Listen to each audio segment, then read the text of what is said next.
Well, you're probably wondering why I've got this cricket ball in my hand. And it reminds me a little bit about how we speak with people and how we communicate on a one-on-one basis. Now this ball here, as you look at it, has a more shiny side, which is this side, and this side's a little bit more dull. So when cricketers bowl the ball to the batsman, the ball swings through the air like this because the shinier side has less resistance, so it goes through the air faster. The side which is slightly dull goes through the air slower. And it's a little bit like the delivery of when we speak to people. Some people speak a little quicker, and some people reflect on the words and they take their time.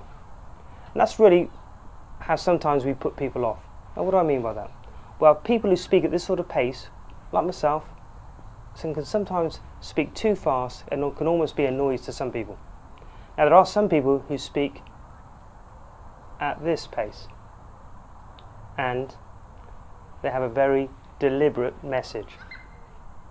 And sometimes people like me feel like finishing their sentences.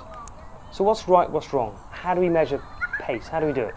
Well, to build instant rapport with people, it's very simple. Measure their pace and match it.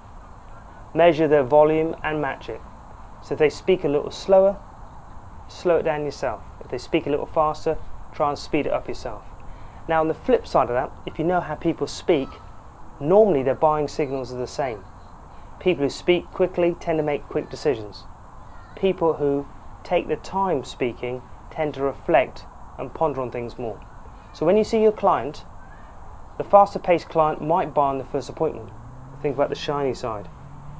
When you see the client that probably ponders on his words and reflects and thinks about every word he says, he might need a second appointment.